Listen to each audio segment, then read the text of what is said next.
السلام علیکم، کیسے ہیں سب لوگ؟ ٹھیک ٹھاک ہیں، مزے میں ہیں؟ اللہ تعالیٰ سب کو ٹھیک ٹھاک رکھے، مزے میں رکھے، خوش باش رکھے، اور اپنی زندگی میں جو کچھ آپ حاصل کرنا چاہتے ہیں اس کے لیے بہت ساری آسانیاں آپ کی زندگیوں میں اور ہم سب کی زندگیوں میں ہوں، آمین ثم آمین۔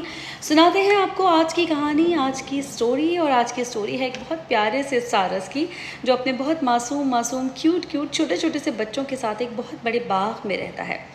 ایک دن وہ جاتا ہے باہر کسی کام سے، اور وہ چھوٹے سے 4-5 بچے اس باغ میں چھوڑ کر چلے جاتا ہے، بچے جو بہت چھوٹے ہیں، جنہوں نے ابھی صحیح سے چلنا بھی نہیں سیکھا ہے۔ سارس گھوم پھر کر واپس آتا ہے اور بچوں سے پوچھتا ہے کہ آج کا دن کیسا گزرا؟ بچے کہتے ہیں کہ ہم تو بہت پریشان ہیں بابا۔ سارس پریشان ہوتا ہے، کیوں پریشان ہو؟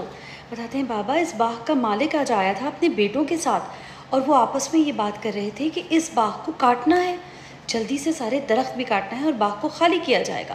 تو پھر ہم کہاں جائیں گے بابا؟ سارس کہتا ہے کچھ نہیں ہوگا، کاٹنا ہے نا، ابھی کچھ نہیں ہو رہا، تم آرام سے رہو۔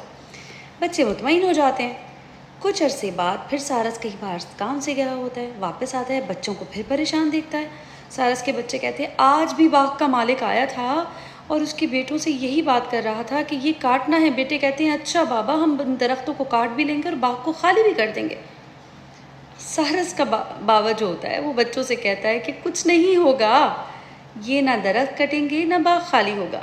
بچے بڑے پریشان ہوتے ہیں کہ یہ کیسے ہے، ہمارے بابا ہیں، پریشان ہی نہیں ہو رہے، ہم کہاں جائیں گے؟ ایسے کرتے کرتے بہت سارا وقت گزر جاتا ہے۔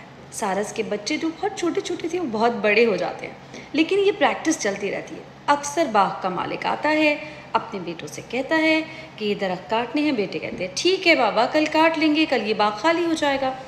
لیکن سارس کبھی بھی ان باتوں سے پریشان نہیں ہوتا۔ ایک دن پھر ایسا ہی ہوتا ہے، سارس واپس آتا ہے، بچوں سے پوچھتا ہے کیا ہوا؟ بچے کہتے ہیں کچھ نہیں بابا، کوئی پریشانی کی بات نہیں ہے، آج بھی باغ کا مالک آیا تھا، اس نے اپنے بیٹوں سے کہا یہ درخت کاٹنے ہیں، باغ کو خالی کرنا ہے۔ بیٹوں نے کہا چلیں بھائی چلیں، سامان لے کر آتے ہیں اور باغ کو خالی کرتے ہیں اور درخت کاٹتے ہیں۔ سارس کہتا ہے اسی وقت ہمیں اس باغ سے نکلنا ہوگا۔ سارس کے بچے پریشان ہوتے ہیں، بابا کیوں؟ یہ تو ہم کب سے سنتے آ رہے ہیں۔ اس نے کہا نہیں، ہم کب سے یہ سنتے آ رہے ہیں کہ ٹھیک ہے کر لیں گے، ہو جائے گا، لیکن آج باغ کے مالک اور اس کے بیٹوں نے کہا ہے کہ چلو سامان لینے، ہمیں ابھی درخت کو کاٹنا ہے اور باغ خالی کرنا ہے۔